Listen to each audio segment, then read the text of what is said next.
Hey there, it's Jared Hamilton with the Hamilton Group at Cherry Creek Mortgage, and welcome to another edition of Java with Jared. Hope you guys are doing fantastic, and once again, happy Friday. Well, here's what's happening with interest rates this week. Rates continue to improve, as they have been improving over the last almost 2 weeks, Monday through Thursday of this week, and that was primarily due to a weak stock market as well as some very, very low inflation numbers. Now remember, inflation is interest rates' arch enemy. Inflation is also something that the Federal Reserve is trying to have happen in the market because inflation causes just overall economic growth. And so low inflation is typically going to be really good for interest rates.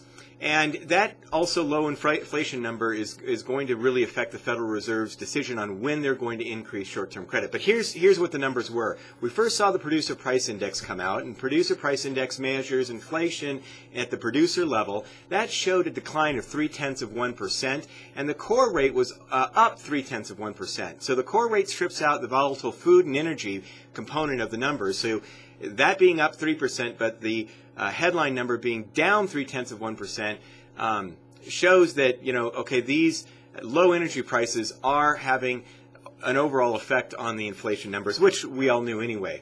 Now, the Consumer Price Index showed a decline of 0.4%, and the Consumer Price Index measures inflation at the consumer level, what we all see when we're buying products. So that was a lot lower than expected. And actually, the year-over-year number for the Consumer Price Index is only up 0.8%. The Federal Reserve's target is to have inflation be at 2%. So you can see we're way off these numbers, and that's going to keep the Federal Reserve really from increasing short-term credit because they don't want to curb the economy because there's just not enough inflation there anyway. So really, everybody, or a lot of experts, were predicting that the Federal Reserve would start to increase short-term credit, the Fed funds and discount rate, sometime in June. I don't think that's going to happen, and now experts are beginning to change their minds. So that's going to keep interest rates pretty good for at least the first half of the year, based upon just those numbers. Now, today things did change in terms of the rally in terms of interest rates, and we're seeing interest rates kind of take it on the chin today. They're not doing very well. Now, we're still much better than where we were even a week and a half ago, but this rally has kind of quelled here a little bit and is taking a breather, and that's because we saw just a huge surprise in the consumer confidence number.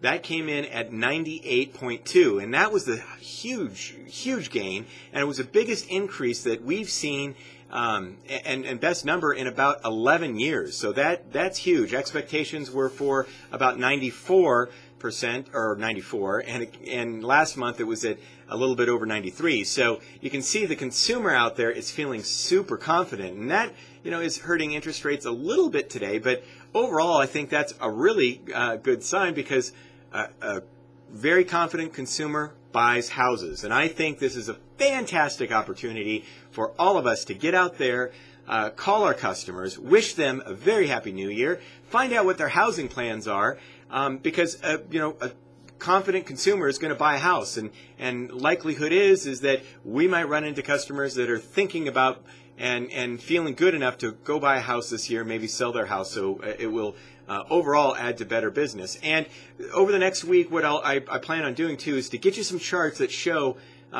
why they should go out here and buy a house now, because it'll show the effects of what maybe higher rates at the end of this year might do along with appreciation, and we can show them why it's such a great decision to buy a house today and how it will improve the overall numbers dramatically over a course of a mortgage by being able to finance at really low rates and to buy it now before inflation continues to happen. So that's what's going on with interest rates. Everything looks real good. We're probably taking a little bit of a breather here from the rally, but I don't think that that's going to last for a long time, but we'll keep you informed. If you ever have any questions, please give us a call. Thanks for joining me with Java with Jared, and we'll talk to you soon. Bye-bye.